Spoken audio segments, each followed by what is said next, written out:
y a este ciclo de conferencias en el marco del Seminario Permanente de Humanidades, llamémoslo así, cuya temática central es sobre qué y cómo trabajan las humanidades, ¿sí? Es una preocupación que surge en el seno de los comités de investigación y de posgrados de la Facultad de Humanidades, cuyo propósito central es esclarecer cuestiones, llamémoslas así, limítrofes de las humanidades con otras disciplinas como las ciencias naturales, las ciencias sociales, etc. La conferencia que tenemos hoy es la cuarta de este ciclo de conferencias y es la que cierra este primer semestre. El seminario se inauguró en febrero de este año. Realmente consideramos que ha sido exitoso, que ha cumplido el propósito, los objetivos con los cuales se abrió este espacio. Como les digo, entonces es la cuarta conferencia. El primer invitado fue el profesor Carlos Vasco, el segundo fue el profesor Pedro Posada del Departamento de Filosofía, la tercera la profesora Cecilia Orozco del Departamento de Geografía, y pues hoy contamos con la presencia de la profesora Gabriela Castellanos del Centro de Estudios de Género, Mujer y Sociedad.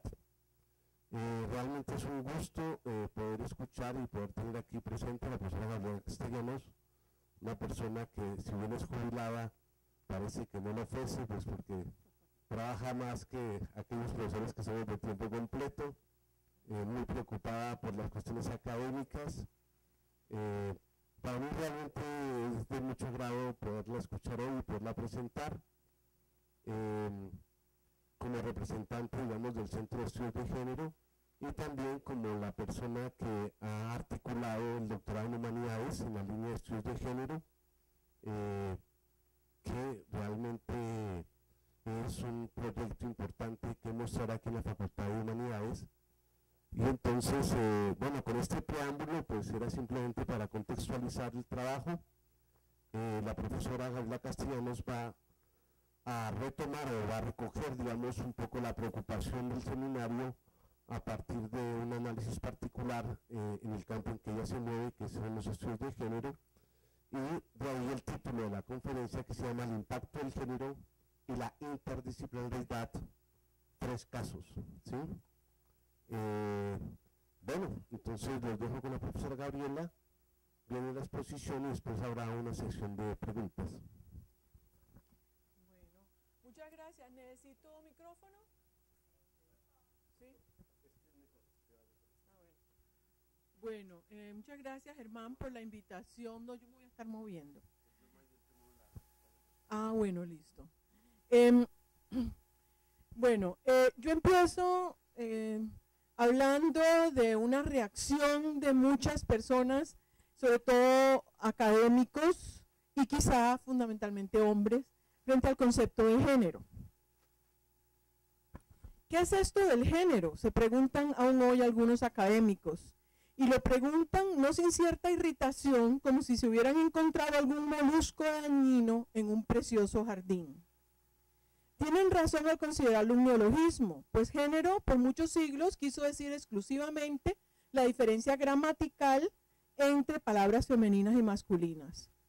Sin embargo, en los últimos 60 o más años, el término se ha convertido en una categoría analítica que ha tenido un fuerte impacto en las ciencias sociales y humanas, y denota no solo las relaciones de poder entre hombres y mujeres, sino también todo el conjunto de representaciones, discursos y prácticas sociales relacionadas con el cuerpo, la sexualidad y los roles socioculturales de los sexos.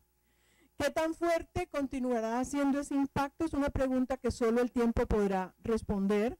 Por lo pronto sabemos que el influjo de esta categoría se siente en todas las disciplinas, desde la sociología, la economía, la antropología, hasta la historia, la etnohistoria, la lingüística, los estudios literarios y la filosofía, y en prácticamente todos los campos de las ciencias sociales y humanas. No es raro encontrar que en un solo volumen se recogen trabajos sobre género en múltiples campos y disciplinas, pero no se trata de una mera yuxtaposición disciplinaria. Además, los estudios de género forman parte de la tendencia a la interdisciplinariedad, o sea, a que los métodos y las teorías se articulen entre sí e interaccionen entre sí. En palabras de las investigadoras Bonan y Guzmán, una característica notable del desarrollo del debate teórico de género es el hecho de haber propiciado enfoques interdisciplinarios que incorporan y articulan contribuciones de grandes áreas de conocimiento de las ciencias humanas y sociales, como de la sociología, del análisis histórico, de la teoría política, la antropología, la psicología y el psicoanálisis. De este modo, la teoría de género, continúan diciendo Bonan y Guzmán, es una contribución sui generis al desarrollo de nuevos horizontes epistemológicos y permite un conocimiento renovado de los fenómenos sociales y humanos en su complejidad. En particular, hace un aporte al debate teórico de la modernidad y al análisis de las transformaciones que implica la modernidad contemporánea. Así, por ejemplo, en un trabajo sobre género en psicoanálisis se cita extensamente a Bourdieu, un psicólogo, y a Butler, una filósofa, y en un texto de una antropóloga sobre la categoría de género se citan, además de a Bourdieu y a Butler, a una gran cantidad de antropólogas, psicoanalistas, filósofas, sociólogas y teóricas políticas. Pero no se trata solamente, como ya dije, de juxtaponer citas y contenidos, sino de ver cómo se articulan al interior de los estudios de género estas distintas posturas. En esta ponencia, entonces, mi objetivo es analizar dos casos de trabajos de género que han tenido una fuerte influencia en muchas disciplinas, y un caso de un libro sobre género y literatura, sobre teoría literaria desde la perspectiva de género, cuyos hallazgos originales, en mi concepto, deberían tener esas repercusiones interdisciplinarias, aunque todavía no las han tenido. Y yo voy a plantear cómo y por qué. Entonces, voy a empezar esbozando algunos datos sobre el origen del término de género. Pero primero voy a hacer una declaración política. Quiero recordar que el trabajo intelectual que se realiza mediante la aplicación y el uso de esta herramienta analítica tiene como telón de fondo la injusticia que supone la subordinación a que está sometida la mitad de la especie humana, el sufrimiento de las mujeres discriminadas, abusadas, violentadas, donde además se articulan otros ejes de dominación como son la etnia, la clase social, la raza y la orientación sexual. El sufrimiento que se inflige a los no heterosexuales, a quienes no encajan en la sexualidad canónica, e incluso el sufrimiento que se les inflige a los hombres, a quienes se les exige adecuarse a la masculinidad hegemónica. Todo esto a causa del sistema de género. Lo que estamos dirimiendo aquí debe servirnos en últimas instancias para el trabajo político de desmantelar este perverso sistema. O sea, estudiamos género, las feministas sobre todo, con el fin de quedarnos cesantes, de que no haya más trabajo para nosotras. Nuestro fin último es desmantelar ese sistema del cual hablamos, que desaparezca de la faz de la tierra o que se instaure de otra manera. John Scott, o el género como categoría de uso analítico. Bueno, ahí voy a empezar con algunas, con la prehistoria del término de género. El eufemismo, se trataba de que en la era victoriana, para no decir sexo, decían gender, porque en la era victoriana había un puritanismo, un temor y una reserva muy marcados frente a todo lo que tuviera que tener con sexualidad, y entonces se prefería decir gender en vez de sex en Inglaterra en la segunda mitad del siglo XIX. Y así empezó a usarse la palabra gender para hablar de sexo. Y por esas evoluciones lingüísticas curiosas empezaron a designar la parte social de las diferencias entre los sexos.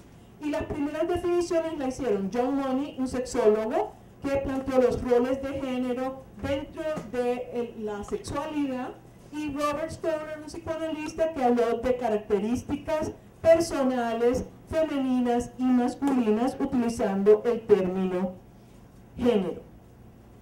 Sin embargo, el uso del término solamente se generalizó en las ciencias sociales a partir de los años 70 gracias a las feministas. Vale la pena mencionar a la antropóloga Gayle Rubin, cuyo análisis del sistema sexo-género fue muy influyente y sigue siéndolo. Rubin lo definió en 1976 como el conjunto de disposiciones por el que una sociedad transforma la sexualidad biológica en productos de la actividad humana y en el cual se satisfacen estas necesidades transformadas.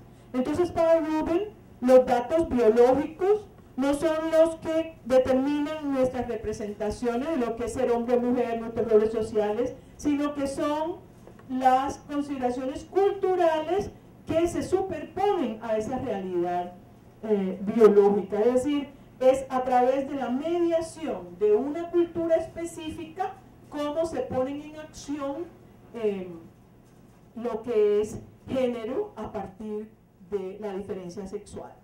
Bueno, ya en el artículo género, una categoría útil para el análisis histórico, que es el primero de los 3 casos que vamos a analizar aquí, la historiadora estadounidense Joan Wallach Scott llevaría esta idea a la historia. O sea, esta idea de que el sexo necesita el concurso de la cultura para obrar en la sociedad, ¿sí?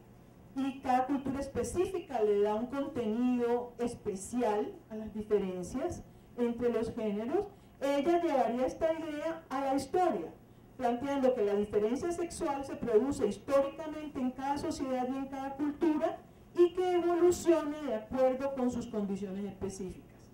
Entonces, estos 2 postulados, el postulado de la antropología de Gayle Rubin y el postulado de Scott, de que hay una evolución histórica de cómo se entiende lo que es ser hombre y cómo se entiende lo que es ser mujer, son las 2 bases indispensables para la teoría de género. Sin eso no hay teoría de género, sin eso no hay género. ¿Ya? Esos son los 2 postulados principales. Entonces Scott ofreció una definición de género que iba a tener un gran impacto en muchas, no solo en la historia, como ya veremos, sino en muchas disciplinas, ¿sí?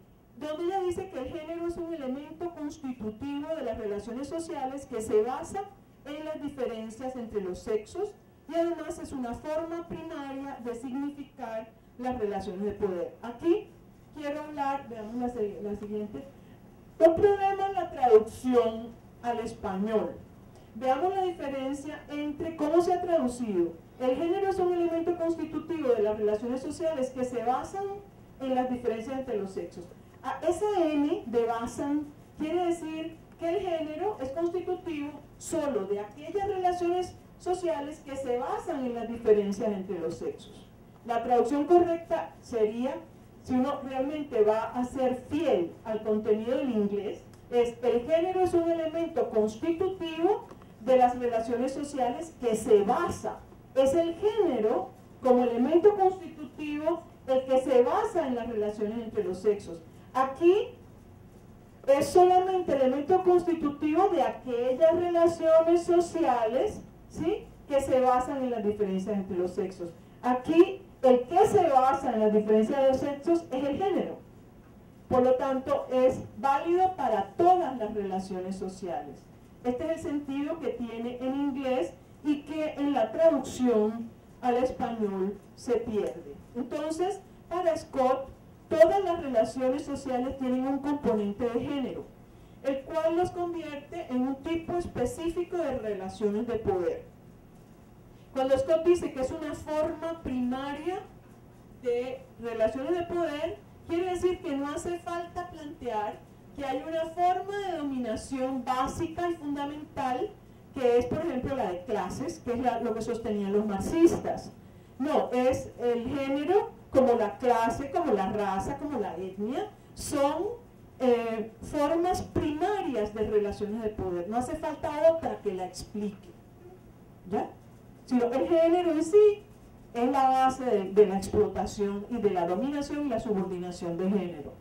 Mientras que los marxistas decían, no, primero está la clase social y si usted soluciona el problema y llega a la dictadura del proletariado, se acaba la discriminación racial, se acaba la subordinación de la mujer, se acaban los problemas de los indígenas, se acaban los problemas de los... O sea, eso era la base de todo. Para John Scott, el problema del género es una cuestión primaria de relaciones de poder. En segundo lugar, esa frase quiere decir que aprendemos lo que es el poder desde nuestros momentos de inicio de la vida, mediante esa forma primaria de poder que se da en las relaciones familiares entre los sexos. Estos son los dos sentidos de esa formulación de que es una forma primaria de poder.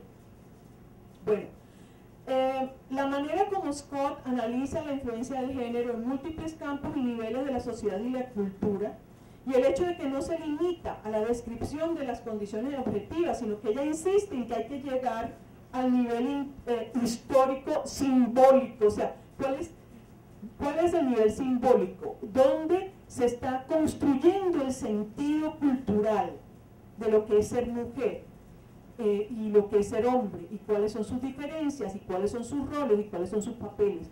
Llegar a ese nivel profundo de los símbolos culturales es uno de los aportes de ella, y hace que se haya sostenido en el tiempo, ya lleva 30 años este artículo, por la profundidad de su análisis. Pero bueno, ¿qué influencia ha tenido ella? Se hizo, cuando se cumplieron 30 años de la publicación del artículo, se hizo un foro en el 2006 para evaluar qué influencia había tenido este artículo, y ese foro produjo un volumen que se llamó así, Foro para evaluar la influencia del artículo de John Scott, y los ensayos de distintas autoras de este foro demuestran no solo la importancia de la contribución de Scott, sino las formas en las cuales su impacto se ha sentido en los diversos campos. Nos dicen los editores, a lo largo de los años el artículo de Scott se ha vuelto canónico. Es uno de los más frecuentemente citados de toda la literatura histórica contemporánea, un clásico de presencia obligada en bibliografías y programas de cursos y seminarios, un modelo para los eruditos que desean transformar su discurso analítico. Como Joanna Meyerowitz lo dice en su contribución a este foro, desde que Gesture, que es un motor de búsqueda de base de datos de artículos en ciencias sociales y humanas, comenzó a poner artículos en línea, el artículo género de Scott ha tenido más tráfico que cualquier otro artículo. En 38.000 ocasiones se ha tenido acceso a él. Es el artículo más consultado en las bases de datos virtuales de las ciencias sociales y humanas, y se han impreso 25.000 separatas. 25.000 personas le han pedido a la revista y han pagado para que les manden el artículo impreso como separata. Nos gusta pensar que todos los artículos de esta revista, dicen los editores, tienen un impacto en el pensamiento histórico, pero hay pocos que tengan este tipo de alcance e influencia, tanto para estudiantes como para expertos. Entonces, en ese volumen se plantearon artículos sobre la influencia del artículo de John Scott en la historia, en Estados Unidos, en Europa, tanto del este como del oeste, y en China y en algunos países de América Latina. Pero si allí se ha producido un impacto en cómo se piensa la historia, en Colombia no podemos decir lo mismo. Aquí, para la abrumadora mayoría de los historiadores, John Scott sigue siendo una desconocida. Inclusive en muchos casos, cuando se hace historia de la mujer, se sigue presuponiendo que la mujer es un ser definido biológicamente. O sea, se dijo mujer y ya se dijo todo. Todos sabemos lo que es ser mujer. Mujer es aquella que nace con un cierto tipo de genitales, por lo tanto no hay que decir más nada, ¿sí? Este tipo de trabajo sobre historia de la mujer obviamente carecen de una perspectiva de género, y en ellos se desconocen las diferencias culturales que son lo que constituyen la perspectiva de género. Y aunque la categoría de género se emplea en este país para investigar una gran gama de temas disciplinas, o sea, somos muchas las mujeres ya que trabajamos con la categoría de género y algunos varones, desde la lingüística, la teoría política, los estudios culturales, la historia, la psicología, el psicoanálisis, la educación y la comunicación social, la sociología aplicada al estudio del trabajo, la salud, la familia, la prostitución, la violencia, entre muchos otros temas. Quienes trabajamos empleando esta perspectiva seguimos siendo más bien la excepción que la regla en cada una de nuestras disciplinas. En cualquier caso, las investigaciones y reflexiones académicas realizadas, o sea, en Colombia estamos atrasados, es lo que trato de decir. En cualquier caso, las investigaciones y reflexiones académicas realizadas en Colombia desde la perspectiva de género muestran la capacidad transformadora de esta categoría. Tenemos aquí en el Centro de Estudios de Género se publicó un volumen llamado Discurso, Género y Mujer en 1994. En 1995 se hace un volumen similar que se llamó Género e Identidad en la Escuela Nacional, en la Universidad Nacional. Este grupo de investigadoras vuelve a publicar en el año 2010 un volumen recopilado por Arango y Viveros. O sea, ahí se ha demostrado, si usted ve el bagaje de investigaciones de todas estas mujeres que han publicado en estos volúmenes, se ve que se ha demostrado la importancia de la categoría de género para entender las problemáticas colombianas.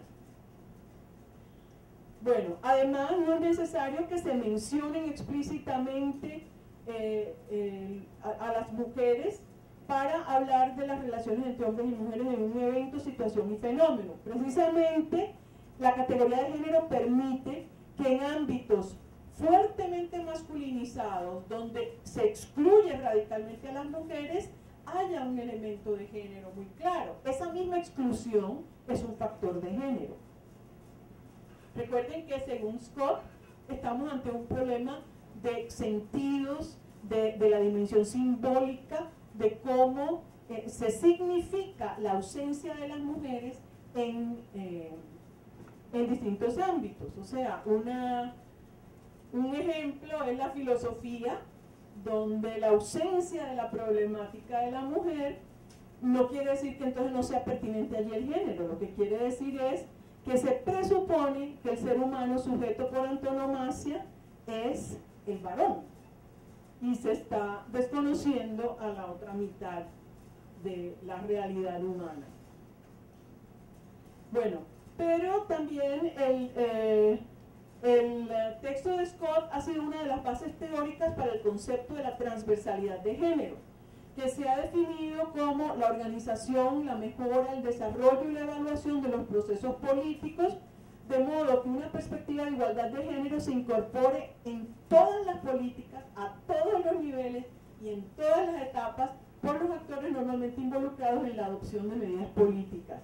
Esto es un concepto que viene del Consejo de Europa, que se basa también en la reunión de Beijing, la Conferencia Mundial de la Mujer de 1995. Es un concepto que constantemente se está esbozando en programas y proyectos gubernamentales y de ONGs financiados internacionalmente. Pero de nuevo, la teoría es una cosa y la realidad es otra, ¿sí? Aunque se habla constantemente de transversalizar, de hacer lo que se llama en inglés gender mainstreaming, o sea, poner en la corriente principal de todos los proyectos y programas lo que es la perspectiva de género, esto se queda nuevamente en una serie de proyectos y programas muy marginales, muy pequeños, ¿sí?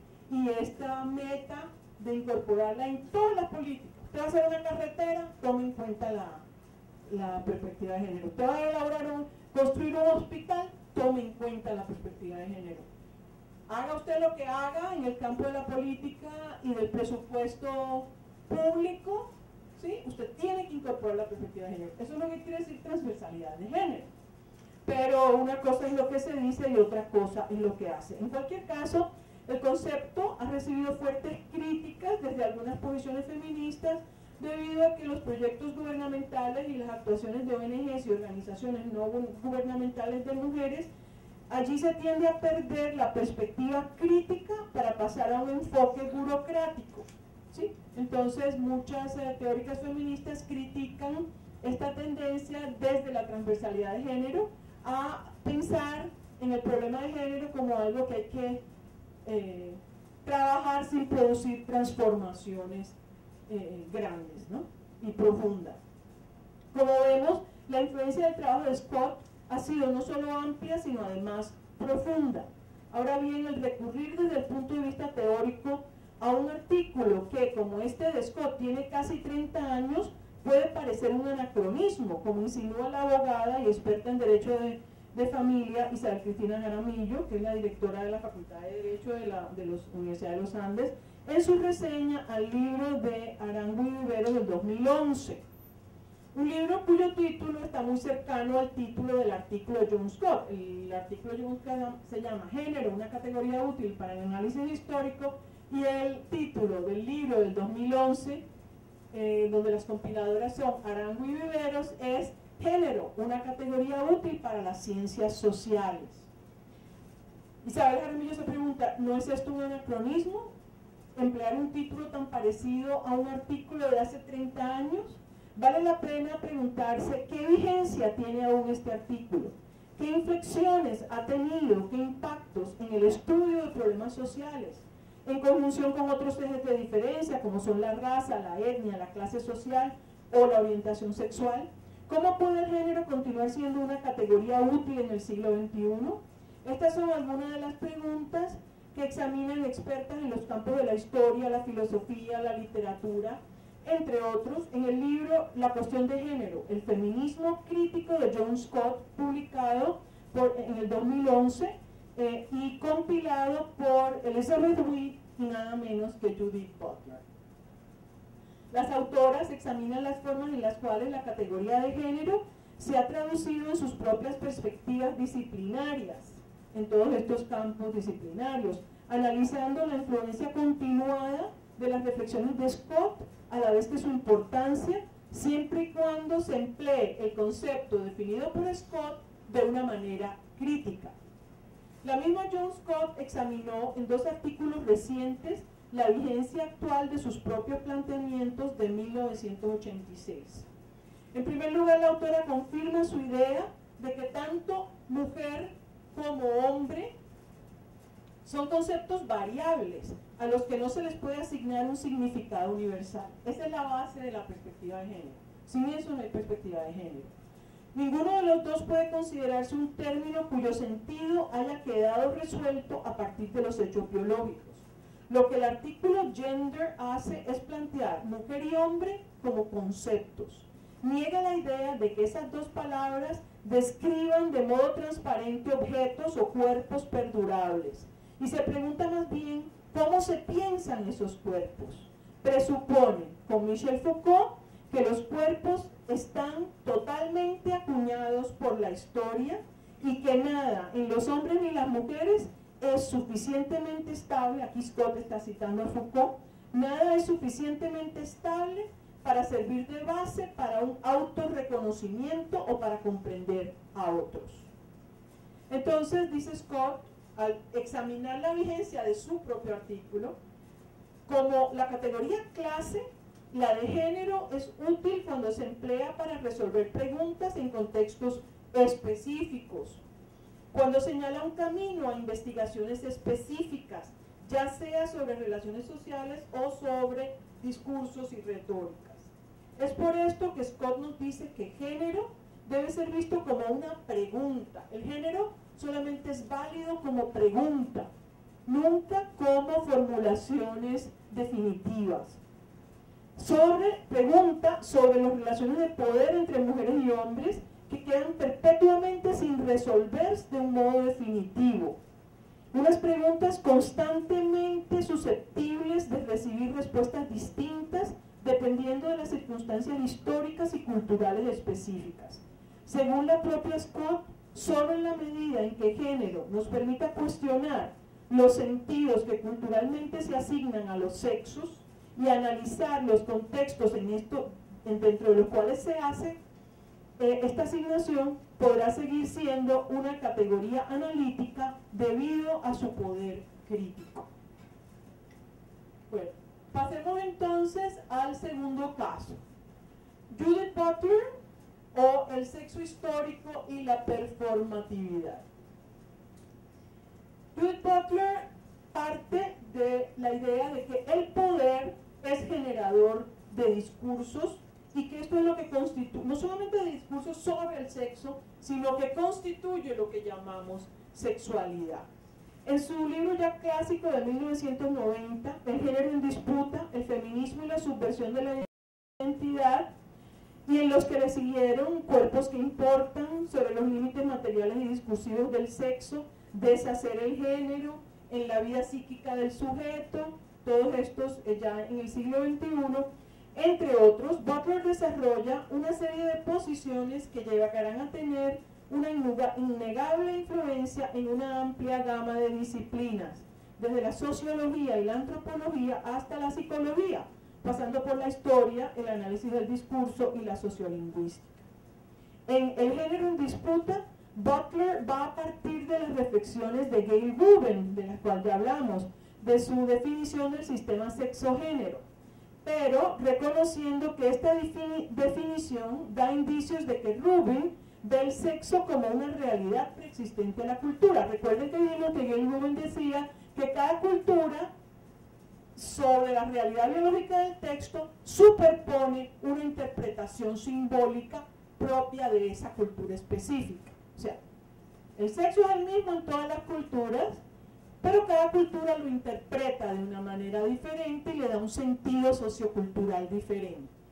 Lo que va a hacer Butler, partiendo de Foucault, es decir que el poder genera discursos sobre el sexo y por lo tanto el sexo es construido por la cultura. El gran hallazgo de Butler fue que el género es performativo, esto es una cita, es decir, hablo comillas, que lo que tomamos como una esencia interna de género es manufacturado a través de un conjunto sostenido de actos planteados a través de la estilización generizada de los cuerpos. O sea, nuestra cultura nos propone un repertorio de estilos, de movimiento corporal y de actos de habla. Y nosotros nos insertamos allí y es en esa medida en que nos constituimos como sujetos. No se trata de que usted ya es sujeto y entonces ya usted se inscribe en un tipo de género, sino que usted solamente se constituye en sujeto en la medida en que instaura en su propio estilo de actuación y en su propio discurso un estilo propuesto por la cultura. Es decir, el sujeto no se hizo ya, sino que cada uno de nosotros y nosotras, en cada momento de la vida, está empleando un repertorio de estilos de género que es el que nos va a constituir como sujetos. Bueno, entonces, Butler se pregunta qué sentido se le puede dar al concepto de mujer como sujeto de las luchas feministas y concluye que no es posible definirlo. No se es mujer por nacer con determinados genitales, por el contrario, Butler considera el género como producto de ese proceso constante que no cesa nunca a lo largo de la vida de iteración discursiva mediante el cual se construyen las identidades.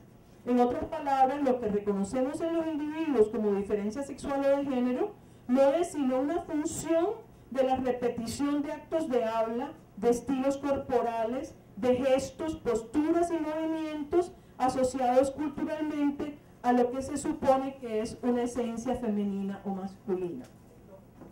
Voy a buscar mi agüita.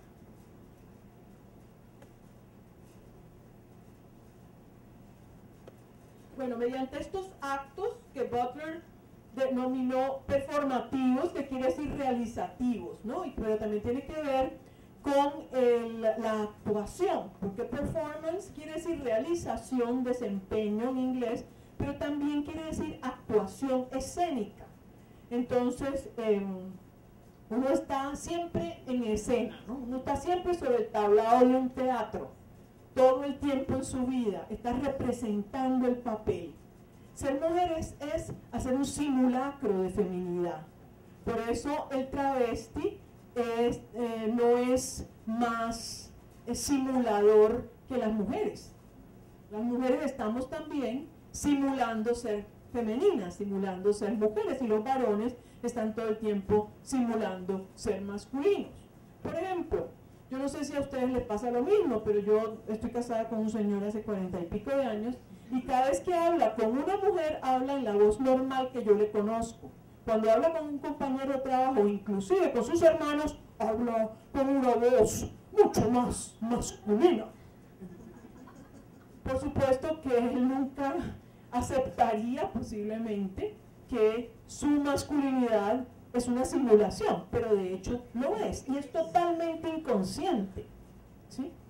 Y no creo que mi marido sea una excepción. En otras palabras, la exigencia es que hay una serie de normas culturales que demandan que haya una coherencia entre sexo biológico, estilos de comportamiento y orientación sexual. Estos tres elementos tienen que ser coherentes entre sí debido a las normas heterosexuales, lo que se llama la hegemonía heterosexual en Butler. Y la exigencia es que el varón se comporta de modo masculino y ama y desea exclusivamente a mujeres, mientras que la mujer se comporta de un modo femenino y ama y desea exclusivamente a los hombres. Quienes se aparten de esta norma son considerados seres ininteligibles. Eso quiere decir que uno los mira y dice, no entiendo cómo ese tipo puede ser tan... Imagínense la palabra. Bueno, y en últimas, seres privados del derecho a existir. El planteamiento de Butler de que lo sexual es ya parte del género, es decir, que está condicionado culturalmente y por lo tanto no es algo fijo e inmutable, ha revolucionado los modos de estudiar y analizar no solo las relaciones entre los géneros, sino también las distintas manifestaciones de la sexualidad. Probablemente allí es donde se ve más claramente el influjo que ha tenido la teoría de Judith Butler. Hay un libro de Zygmunt Bauman sobre el amor, donde él plantea que el homosexualis no es un estado y menos aún un estado permanente e inmutable, sino un proceso minado de ensayos y errores, de azarosos viajes de descubrimiento y hallazgos ocasionales, salpicado de incontables traspiés, de duelos por oportunidades desperdiciadas y de la alegría anticipada de los suculentos platos por venir. Él hace esta observación sobre la transitoriedad del homosexualis después de reseñar la reseña a su vez de otro crítico a una obra de Butler. Aunque Bauman prefiere no ubicar el centro de su discusión en la relación entre sexo y género y opta por insistir en la flexibilidad de los vericuetos de la sexualidad, es obvio que posiciones como la suya ni habrían surgido antes de Butler, ni quizá hubieran sido tan ampliamente aceptadas si no hubiera existido la obra de Judith Butler. Sin embargo, las reacciones al género en disputa fueron rápidas y abundantes y no siempre elogiosas. Ante la crítica de que en el género en discurso no se tomaba en cuenta la materialidad del cuerpo, Butler escribió Cuerpos que importan, donde por una parte elaboró una compleja justificación de la construcción del cuerpo mediante el discurso, alegando la materialidad del lenguaje.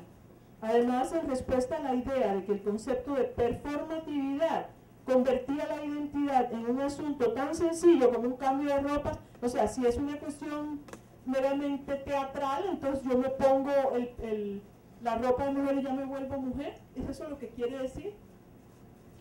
Y así, debido a estas críticas, Butler refinó su formulación. Aquí la cito de nuevo, dice, la performatividad no puede entenderse por fuera de un proceso de iterabilidad. ¿Qué quiere decir? Iterabilidad es una repetición regularizada y coaccionada de las normas. O sea, las normas culturales nos coaccionan, nos regularizan, nos obligan a seguirlas, bajo la amenaza, obviamente, del ostracismo, incluso de la muerte. Por eso matan a los travestis, porque no obedecen las normas, ¿sí? Bueno, entonces, hay una producción ritualizada, un ritual reiterado bajo coacción, bajo la fuerza de la prohibición y del tabú, y a través de esa prohibición y de ese tabú, y así se impulsa la forma de producción, pero no se le determina de manera total. Por otra parte, entonces, esas amenazas no siempre surten efecto. ¿Qué ocurre? Se pregunta Butler, si, abro comillas, la ley que esgrime la figura espectral de la homosexualidad, ese miedo a que seré yo marica, seré yo lesbiana, la figura espectral de la homosexualidad abyecta como amenaza se vuelve en sí misma un lugar no intencional de erotización. O sea, la prohibición se convierte en fuente de deseo. Y entonces las personas para quienes esto sucede, obviamente a nivel inconsciente, son personas que no encajan dentro de la norma y pueden vivir su deseo de una manera diferente o vivir sus estilos de una manera diferente, lo cual no necesariamente es lo mismo. Puede haber hombres muy masculinos que sin embargo son homosexuales. Un ejemplo es el señor Anderson Cooper, ¿sí? Que pues es una anécdota vergonzosa para mí, pero la voy a narrar. El día que me dijeron que él era homosexual, yo me desilusioné, como si yo alguna vez tuviera esperanza de poder algo con el señor Anderson Cooper, que además tiene aproximadamente 30 años menos que yo. Pero esas son las cosas del inconsciente. Entonces, hay un hombre allí muy viril. ¿Te conoces Anderson Cooper de CNN? Es un hombre que siempre está nadando con tiburones, que está siempre amarrado contra una palma en la Florida en medio de un huracán y el viento lo lleva y lo vapulea y él es el machote. Ese señor es homosexual. Y hay casos opuestos, hay varones muy dulces, muy femeninos, que sin embargo aman a mujeres y desean a mujeres. O sea que no hay que confundir las dos cosas. Bueno, en todo caso, el deseo es la clave para entender cómo los sujetos, hombres y mujeres, pueden romper con esos presupuestos imperativos y construir subjetividades que no correspondan al modelo social esperado. Estas posiciones de Butler, aunque planteadas en torno a la sexualidad, pueden servir de base para entender la construcción de la identidad en otros aspectos, en torno a otros ejes. Aunque Butler no lo dice, podemos comprender de modos similares la construcción de identidades colectivas que rompen con la aceptación de la dominación social. Por ejemplo, no solamente el deseo de acceder a lugares vedados por las mujeres, lugares materiales simbólicamente privilegiados, puede impulsar a algunas mujeres a romper los tabús. O sea, el deseo no solamente está en las relaciones de amor y las relaciones románticas, el deseo también está presente en el deseo de las mujeres de poder actuar en el mundo de una manera más libre, de ser libres, de que mujer libre no quiere decir mujer promiscua. Mujer libre, nos decía Simone de Beauvoir, quiere decir la mujer que tiene la libertad de realizar sus potencialidades, ¿sí? Eso es algo que las mujeres, muchas mujeres deseamos fuertemente, y por eso somos feministas. Y las mujeres que no han descubierto ese deseo o se los han hecho perder a lo largo de la vida, pues muchas veces nos odian a las feministas, ¿no? Pero en cualquier caso, la misma prohibición o tabú de la feminidad tradicional, o sea, para usted no es el mundo público, para usted no es hablar duro, para usted no es saber mucho, para usted no es nada de lo que es chévere en la vida. Esa prohibición se puede convertir en algunos casos en un fuerte acicate para el deseo, para el deseo, o sea, un estímulo para el deseo. Y puede llevar a algunas personas subordinadas a romper con la sumisión o la resignación que los hace dóciles ante la subordinación, animándolos a la reiteración performativa, puede ser de discursos antimachistas o antirracistas, o sea, o anti cualquier tipo de discriminación. O sea, la persona puede o bien aceptar que lo encasillen dentro de la norma, ¿sí?, de que si usted es afrocolombiano, para usted no son estas cosas, lo acepto y entonces soy sumiso o sumisa. O usted puede aceptar, si usted es mujer, no son para usted estas y estas otras cosas. O usted puede, de alguna manera, resentirse y rebelarse contra esa prohibición, y entonces lo que asume es una posición feminista o una posición antirracista. Como vemos, la filosofía política de Butler y su disquisición sobre el deseo tiene aplicaciones importantes más allá de las discusiones en torno a la sexualidad. Sobre eso yo escribí un artículo que pueden consultar en el año 2010 en un volumen que compilamos junto con Delfín Grueso sobre identidades. Como puede suponerse, la radicalidad de muchos planteamientos de Butler produjo reacciones muy variadas y también muy intensas. Al revisar la influencia de Butler, Edwina Barbosa Carter arguye que, abro comillas, en la década desde la publicación del Género en Disputa, pocas o casi ninguna de las teóricas feministas ha sido tan influyente o tan polémica como Judith Butler. Sin embargo, como nos lo explica la misma autora, los escritos de Judith Butler no solo generaron un gran debate teórico, sino también, por un lado, una adulación poco común. Le hicieron un fanzine que se llamaba Judy, o sea, un magazine de fans en internet, y aversión inusitada, la detestan algunas personas. Entre sus críticos más acervos encontramos a personalidades tan ilustres como Seila Ben-Habib, la filósofa, Martha Nussbaum y Pierre Bourdieu. Sin embargo, su influencia se ha mantenido. En el libro Butler Importa, que es un juego de palabras basado en el título de la obra de Butler, Cuerpos que Importan, la editora Margaret Sauncer Breen afirma en su introducción que, abro comillas, Butler no solo ha afectado muchas disciplinas, sino que ha contribuido a darles forma. Esta colección, o sea, el libro Butler Importa, muestra su impacto en los estudios feministas y los estudios queer, tanto como en otras disciplinas como la antropología, la literatura o el derecho. El texto plantea preguntas importantes para las teóricas feministas y los teóricos queer en todas las disciplinas, especialmente aquellas interesadas en las relaciones entre sistemas de saber-poder, subjetividad e identidad, género y sexualidad, resistencia y poder político.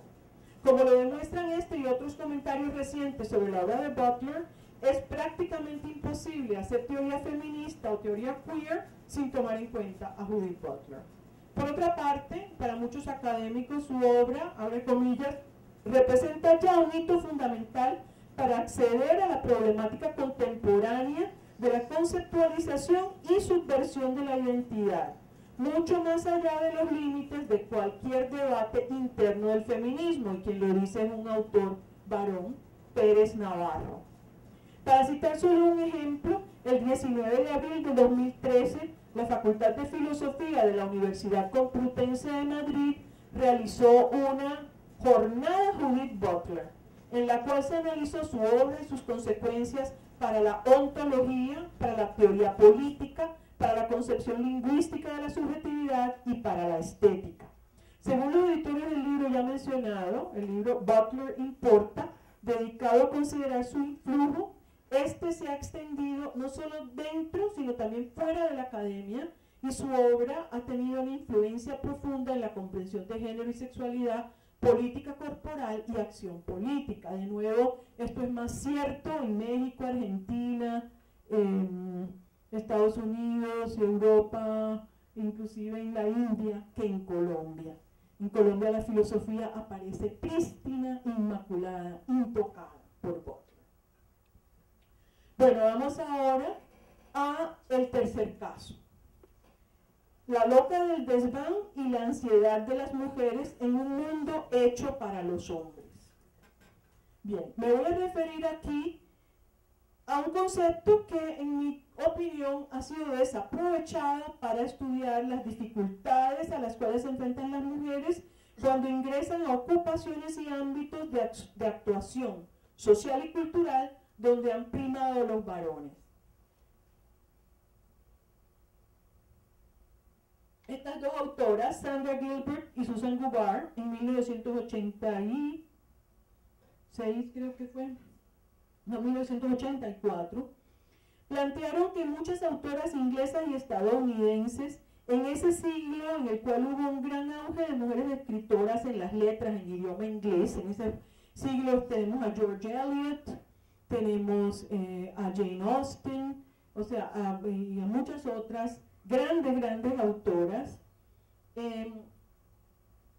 Ellas sufrieron lo que Gilbert y Goubart denominaron la ansiedad de autoría y definieron como el hecho de que ante la concepción predominante en el mundo intelectual contemporáneo de que la creación literaria es un acto viril, estas mujeres se atrevieron a incursionar en las letras, pero al hacerlo se enfrentaron a la dificultad de hacer armonizar su feminidad, su ser mujeres, con su ocupación literaria. Mientras que para los varones la relación con los autores que los precedieron en la tradición literaria aparece como una especie de paternidad cultural. O sea, hay un libro de un señor Harold Bloom que se llama La ansiedad de la influencia.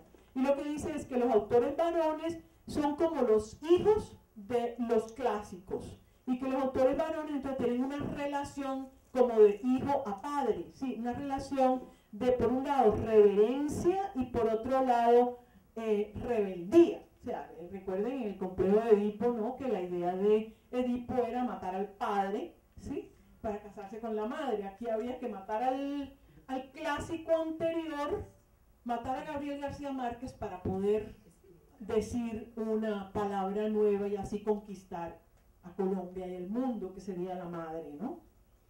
Bueno, esa ansiedad de la influencia en los varones, ¿sí? Se convierte, según Gilbert y Goubart, en vez de en una situación en la cual, en vez de sentir su audacia al ingresar en el mundo de las letras, que había sido reservado a los varones, en vez de considerar esa audacia como un mérito, ellas muestran en su obra simultáneamente la complacencia ante sus logros y la dualidad y la dudan de sí mismas.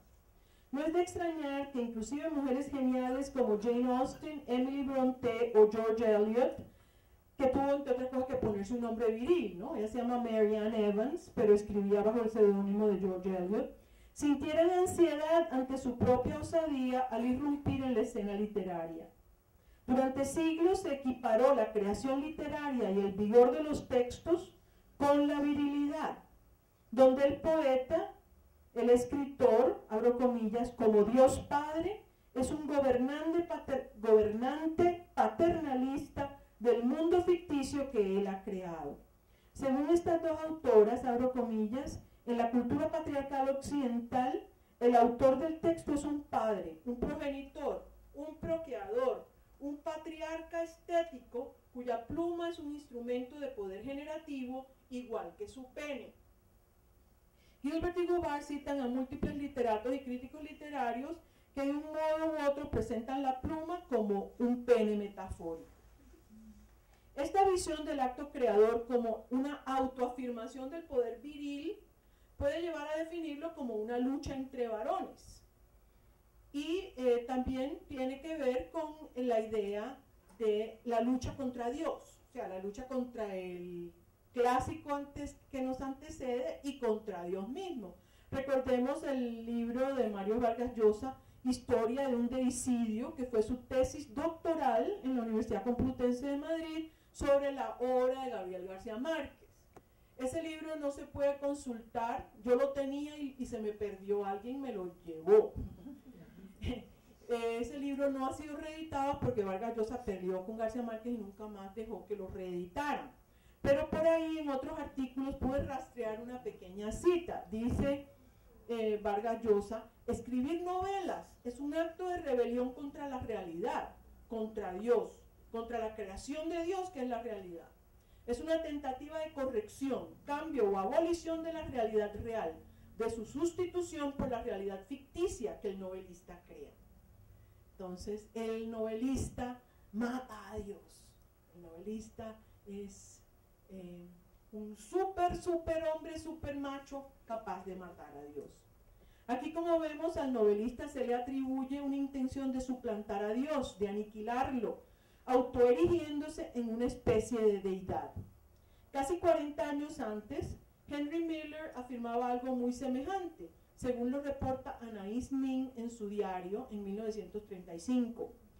En cuanto a todo ese disparate del que hablaban Henry y Larry anoche, la necesidad de yo soy Dios para crear, supongo que lo que querían decir era yo soy Dios, no soy una mujer. Este yo soy Dios que hace de la creación un acto de soledad y soberbia, es esta imagen la que ha confundido a la mujer escritora. Y en efecto, como lo intuye Nin, la soberbia de tales pronunciamientos está relacionada con un rechazo a lo femenino, rechazo que algunos autores hacen explícito.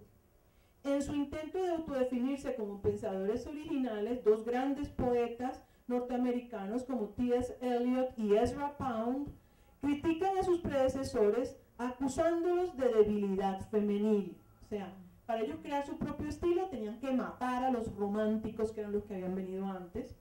Dice, el lenguaje se había estancado en el romanticismo, se había convertido en sensiblería, en cuestión propia de mujeres. El lenguaje se había reblandecido y despojado de virilidad. Bueno, siguen una serie de pronunciamientos. Por ejemplo, en México, Julio Jiménez Pineda escribió un artículo en 1924 titulado El afeminamiento de la literatura mexicana, y ese artículo todavía sigue siendo citado en una gran cantidad de textos. En Argentina, Sábato utiliza la idea de Jules Michelet de que hay épocas donde predomina el espíritu femenino, como en la Edad Media, y otras donde prevalece lo viril, como en el mundo moderno, científico y capitalista. En Chile, los chilenos también hablan de la resiedumbre viril y la debilidad femenina al hablar de la literatura. Y todos parecen concordar con Otto Weininger, quien en Sexo y Carácter sostiene que la mujer no tiene conciencia propia, sino que la recibe del hombre. Y por eso en ella no son posibles, hablo comillas, la genialidad, o lo que es lo mismo, la originalidad, la individualidad, condiciones especiales para crear. La genialidad aparece como una especie de masculinidad superior, y en consecuencia la mujer nunca podrá ser genial, cierro comillas. Por otro lado, tan recientemente como en 1976, Michel Foucault definía la literatura como transgresión en los siguientes términos: la literatura es la virilidad del lenguaje contra la feminidad del libro. ¡Ah! Michel Foucault, ¿cómo me traicionas así? ¿Dónde deja todo esto a las mujeres?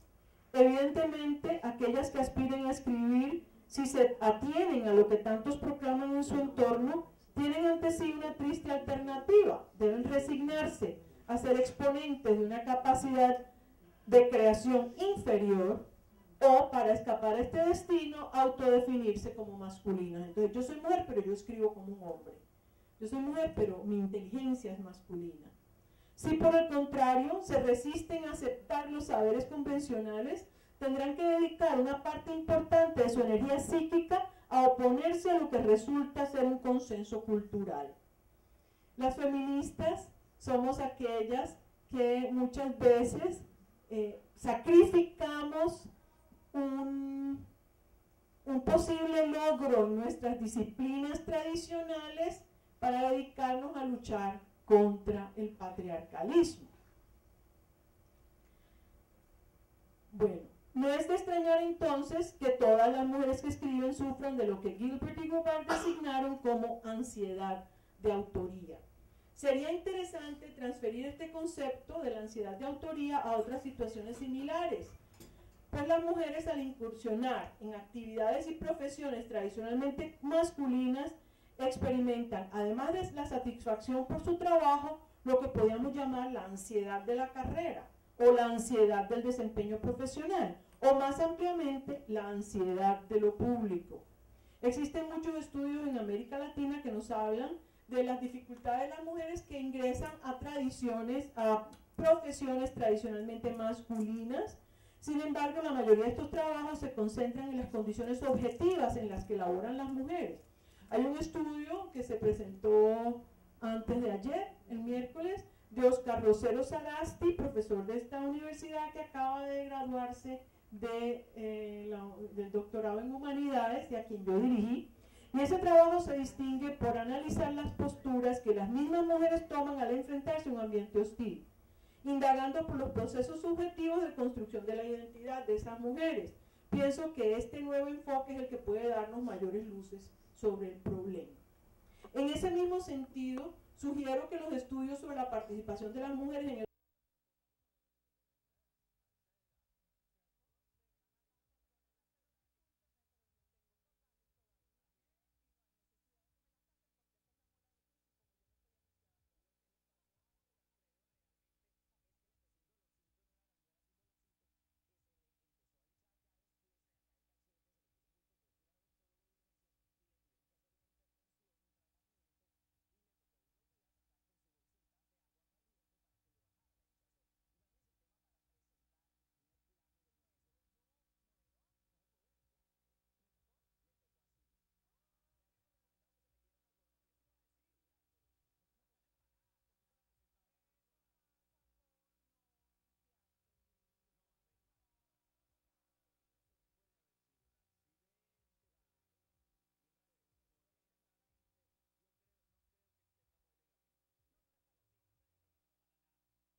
con actuar en un medio que no facilita su desempeño por el hecho de ser mujeres.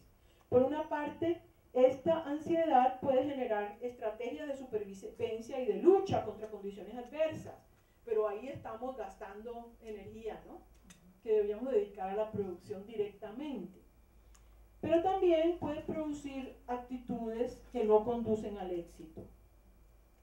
Una de las consecuencias de esta ansiedad de lo público es el déficit de seguridad en sí mismas que en promedio muestran las mujeres.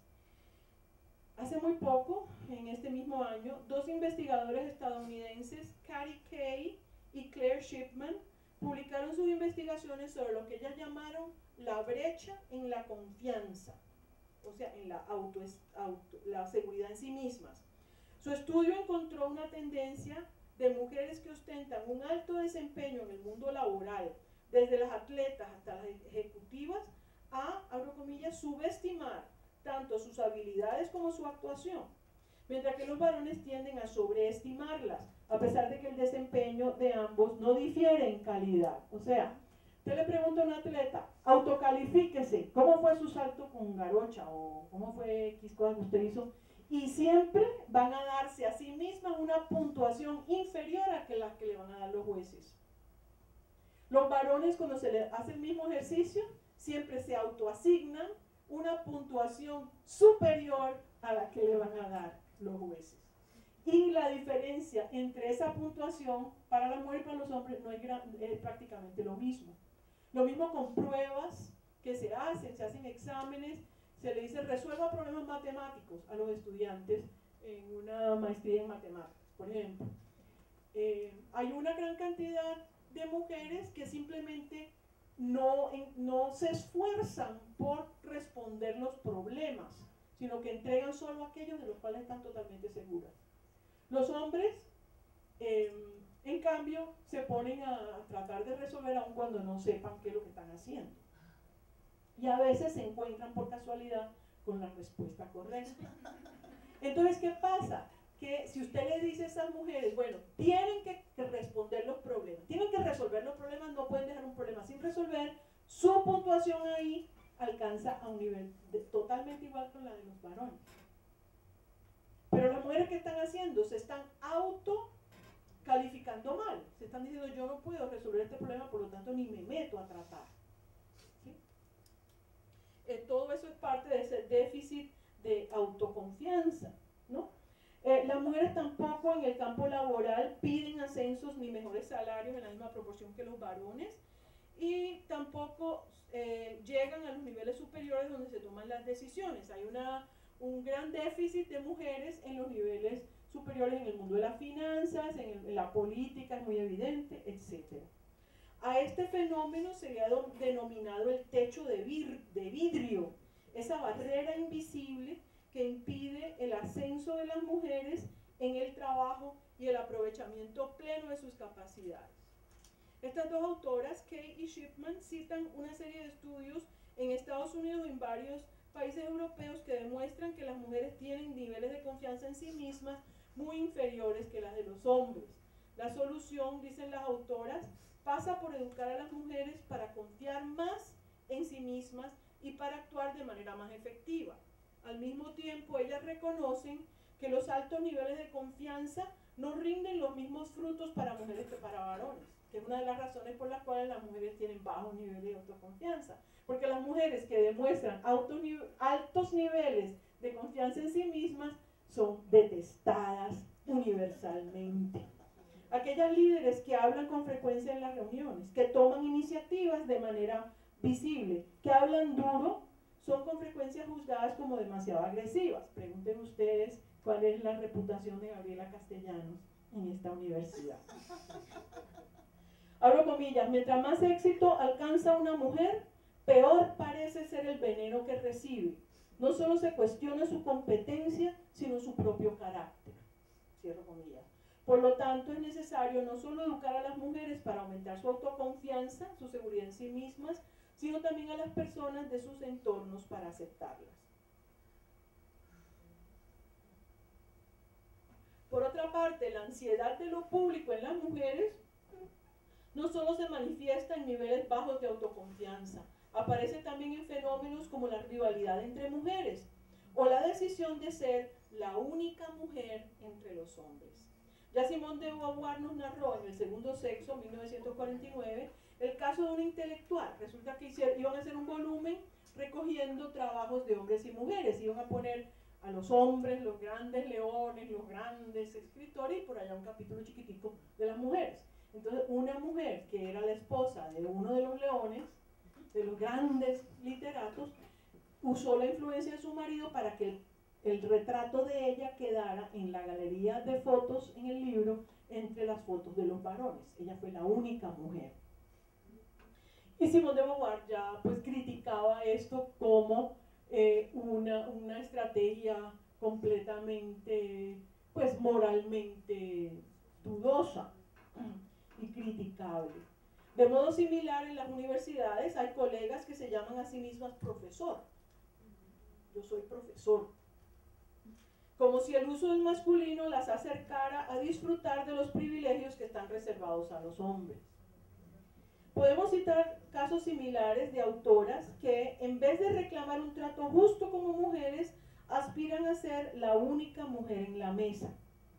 Hay una obra de teatro que se llama Amigas Imaginarias, de la dramaturga Nora Ephron, que murió recientemente, y allí ella utiliza la anécdota de un hecho real. Hay dos autoras estadounidenses de la segunda mitad del siglo XX, que son Lillian Hellman y Mary McCarthy, que ambas alcanzaron un cierto grado de reconocimiento, pero eran juzgadas autoras menores. O sea, las consideraban más bestsellers que verdaderas literatas con toda la extensión de la palabra. Y ellas se odiaban a sí mismas, y inclusive una la insultó a la otra en un programa de televisión, entonces la otra le puso una demanda por calumnia, y eso se volvió un circo en el cual se desprestigiaron ambas. En esta obra, sobre ese caso, la dramaturga pone en boca de Lillian Hellman la frase de que ella de que la otra aspira a ser la única mujer en la mesa. En la reseña de esta obra, Katie Roife afirma que ambas mujeres trataron de sacarse la una a la otra a codazos del mundo literario masculino serio y alcoholizado. Cada una de ellas esperaba ser incluida en ese mundo, pero su rivalidad las convirtió en objeto de críticas y burlas por parte de los hombres.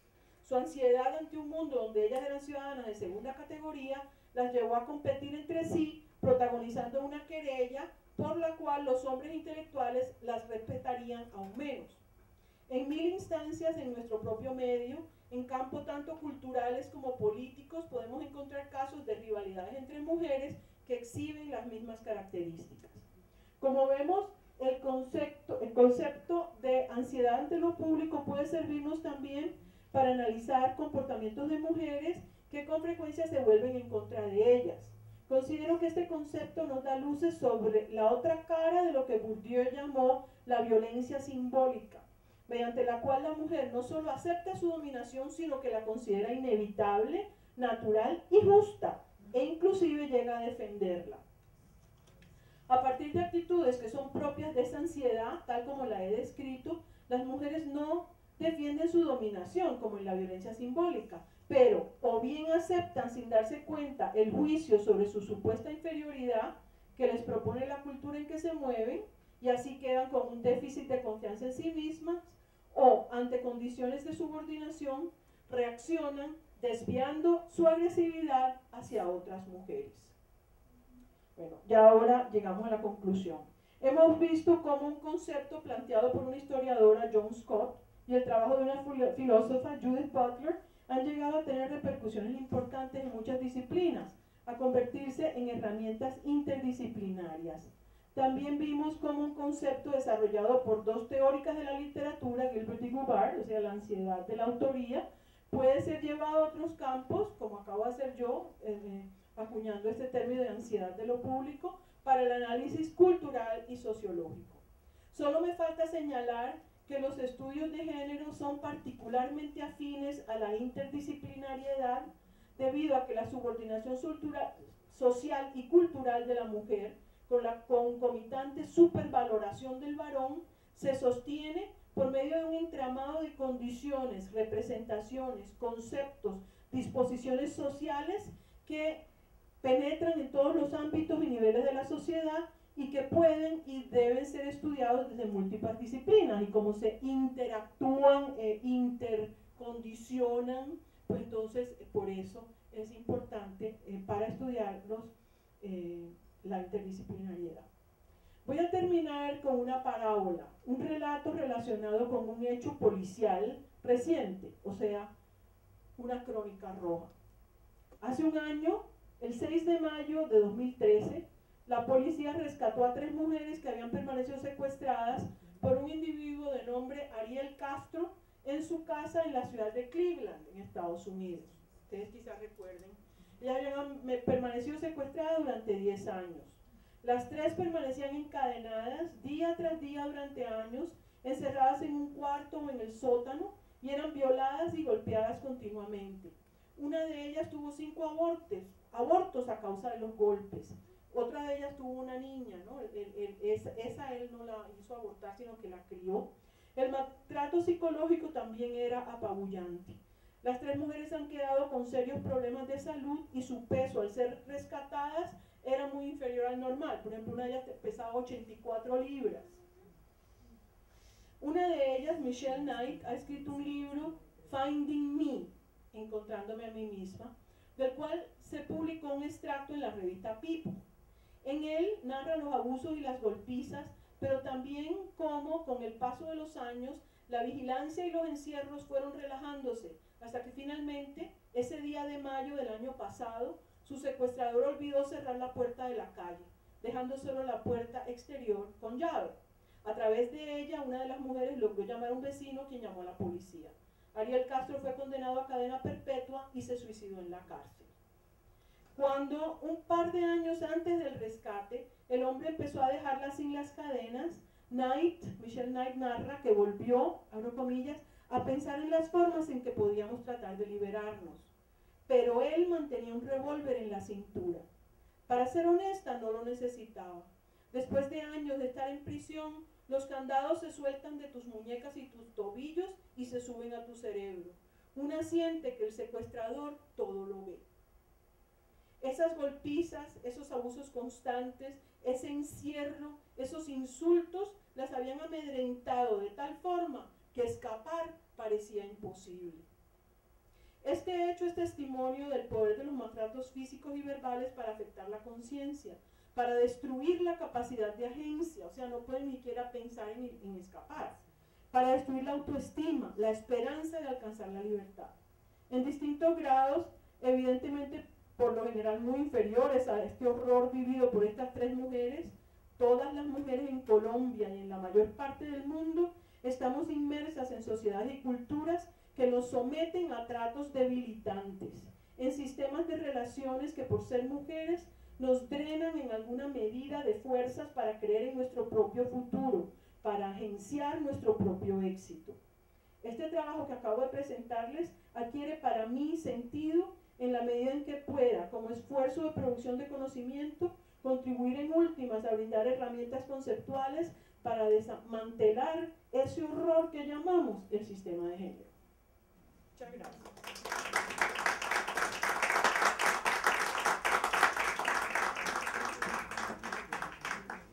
Bueno, muy bien, profesora Varela Castellano, muchas gracias. Pasamos entonces a la sección de preguntas, inquietudes, comentarios. ¿Me podemos pasar el micrófono, por favor?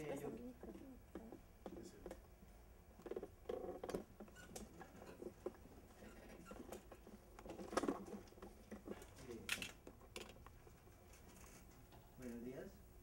Mi pregunta iría es ¿a qué estudios han desarrollado aquí en Colombia los hombres que no se meten en el discurso de los machos o compiten en ese sistema? O sea, ¿qué investigaciones o de las nuevas masculinidades alternativas que están surgiendo?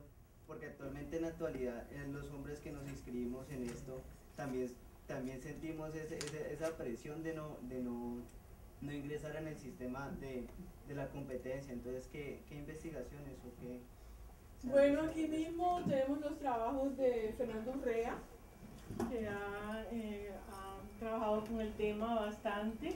Hay hombres en otros países, bueno, en Bogotá, en la Universidad de los Andes, está Javier Pineda, ¿sí?, que trabaja en un centro de investigaciones de la Universidad de los Andes sobre asuntos económicos, pero también uno de sus temas son las nuevas masculinidades. Y en Europa pues hay muchos hombres, aquí por ejemplo ha venido Peter Wade, ¿cómo se llama, Teodora, el otro, el compañero del que te vino, ¿cómo es que se llama?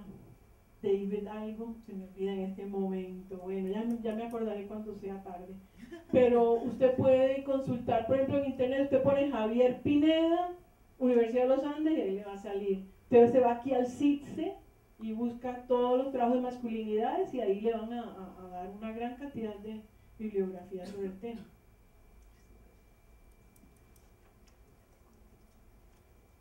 ¿Alguien más?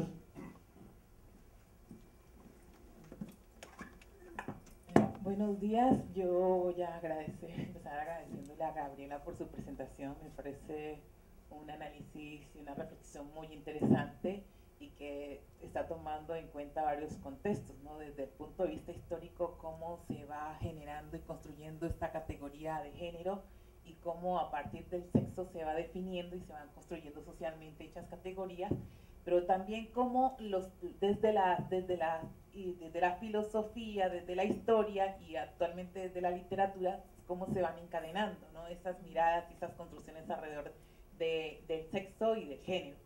Bueno, ahora yo me pregunto también, porque estamos en una situación y ya misma se pone, bueno, estas mujeres que nos empoderamos y que tendemos a levantar la voz y a decir, estamos en otra postura de pensamiento, estamos en otra idea de reconstrucción, ¿cómo entendemos esta nueva realidad?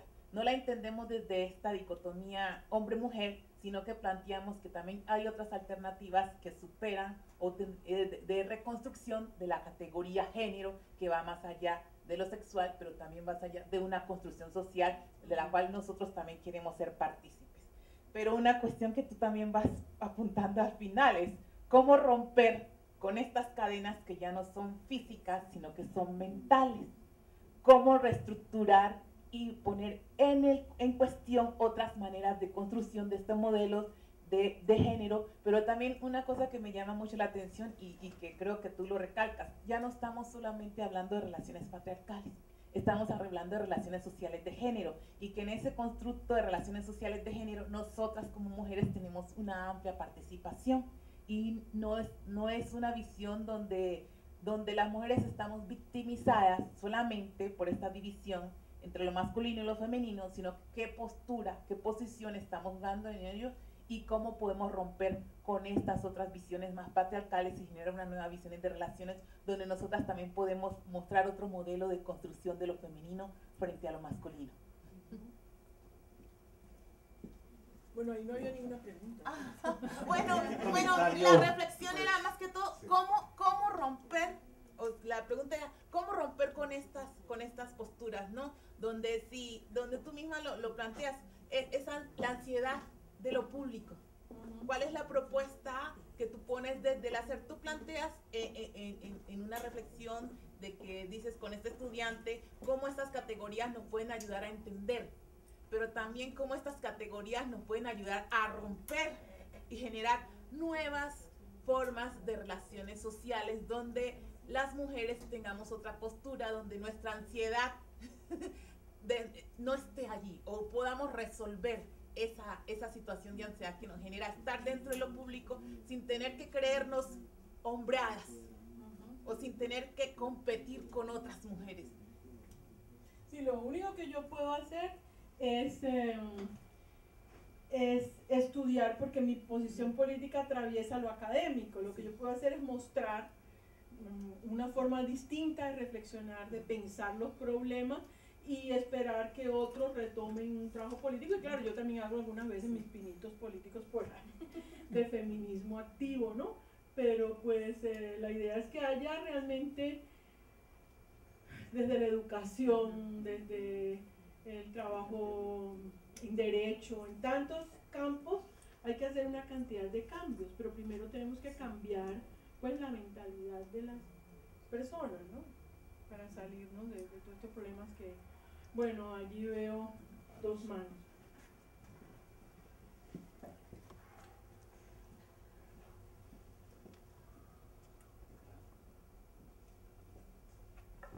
Bueno, yo quería como hablar dos asuntos. Un primero asunto más bien como resaltarlo, varios de los aspectos que a mí me parecen de la presentación de la profesora Gabriela.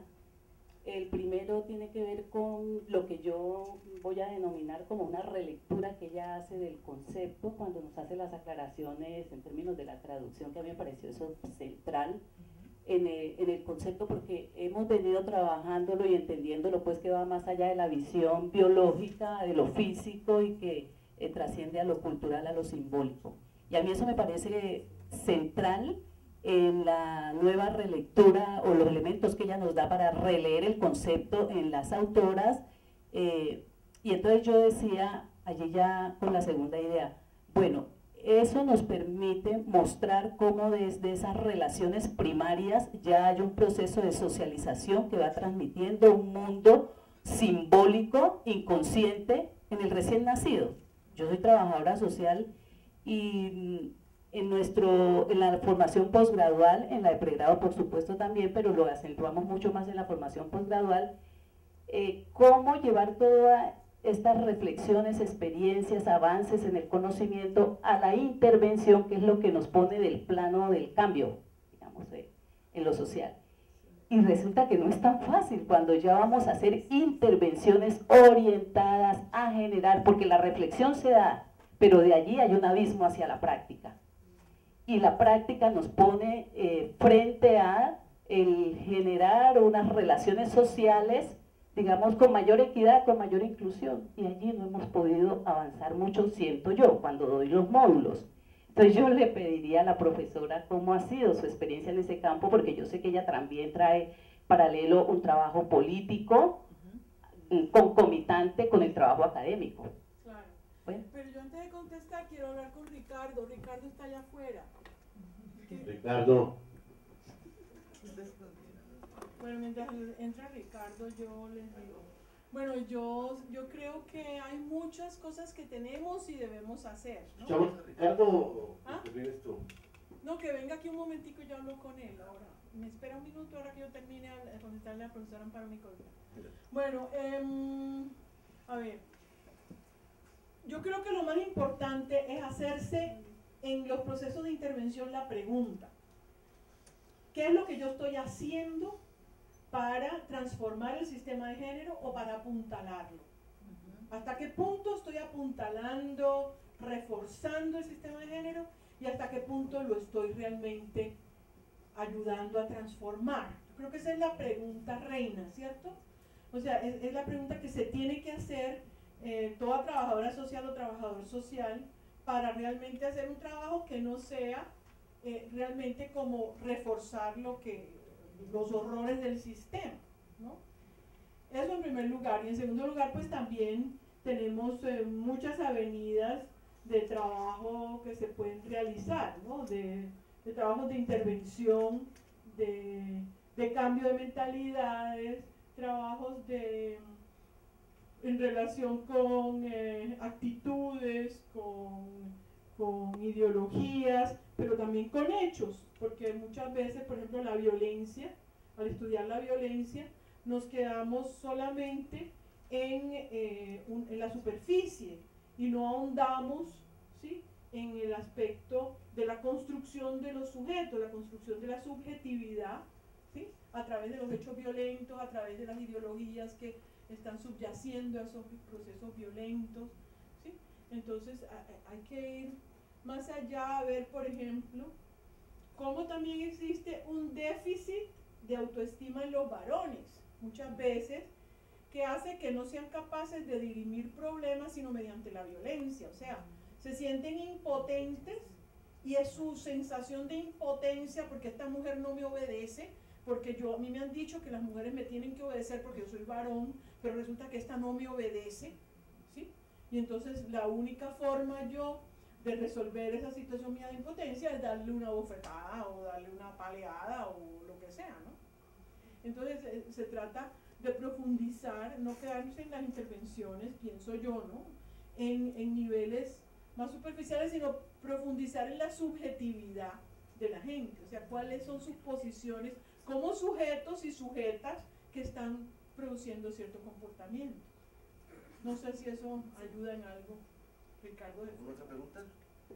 Sí, había Adolfo atrás, tenía otra pregunta.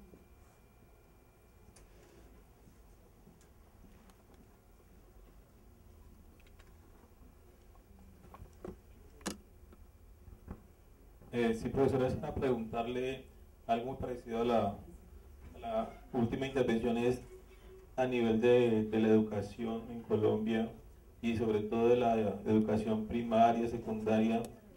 ¿Cómo se podría incidir o qué se está haciendo o por qué no se ha comenzado a hacer algo para que se transforme o por lo menos para atacar este sistema que usted dice que es un horror y que tenemos que desintegrarlo o por lo menos trabajar en contra de él, ¿no? Entonces, pienso yo que ahí sería el lugar para trabajar la prevención y para tratar de cambiar el sistema. No sé si usted sepa si se está haciendo algo desde allí para comenzar a incidir en la transformación.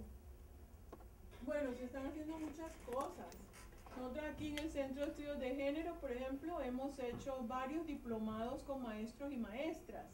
Eso, por ejemplo, lo financia la AECID, la Agencia Española de no sé qué para el Desarrollo. Esto es con financiación de las alcaldías y eso muchas veces viene de ONGs de afuera o de gobiernos extranjeros, ¿sí?, o de las Naciones Unidas o del PNUD.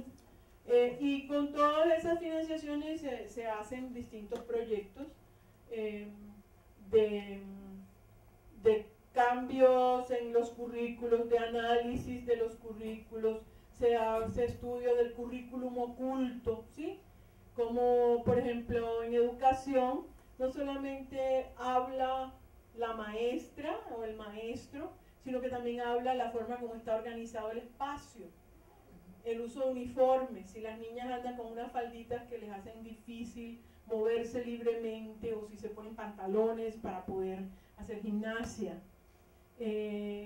si en el espacio lo ocupan solo los varones jugando fútbol, por ejemplo el patio del colegio se vuelve el futbolito en el momento del recreo y las niñas están en la periferia conversando. O sea, son cosas que se llama el currículum oculto, son formas en las cuales se producen roles de género muy fuertes a través de la educación. Bueno, todo eso se está estudiando, pero por supuesto a veces uno siente que es como tratar de derrumbar una pirámide con una cucharita, ¿no? Rascando una pirámide con una cucharita. Pero bueno, ¿qué podemos hacer, no? Frente a la enormidad del sistema y toda la fuerza que tiene, hemos logrado algunas cosas, o sea, no es tan desalentador la cosa, sí hemos producido algunos cambios. A ver, Luz Elena. No, pues con respecto a eso, lo que decía la profesora Amparo, es que yo siempre siento que a veces es muy grande la brecha entre lo académico y la práctica. Ay, yo no quiero eso, ustedes me están escuchando, ¿no es cierto? Entre lo académico, entre lo que es académico y la práctica, ¿verdad? Porque, claro, en los procesos, por ejemplo, de intervención en los que yo he estado, yo, por ejemplo, con respecto a lo de la política pública, voy a poner un ejemplo, cuando yo estuve allí, yo tenía un grupo de mujeres y yo pues hablándole pues de todas estas bellezas que tiene la Constitución Política Colombiana, ¿no? Todos los convenios que tiene, y estas mujeres logrando entender un poco pues cómo era eso de la ley, sobre todo por el imaginario que la ley tiene aquí, ¿no? Donde hay un descreimiento total frente a las instituciones públicas, pero lo que yo veía es que más que eso, ellas querían hablar de sus cuestiones más cotidianas, de sus cuestiones más íntimas, de cómo es su cotidiano con los hombres, incluso con sus propias hijas, cuando todo el tiempo las sobrecargan de trabajo en el hogar, y empezaban a mirar que son, digamos, muy como somos o como han sido muchas mujeres, ¿no? Muy generosas con los hombres y siempre disculpándolos de todo, ¿no? Están cansados, está con un amigo, está tomando, no, pues el muchacho que va a saber hacer eso.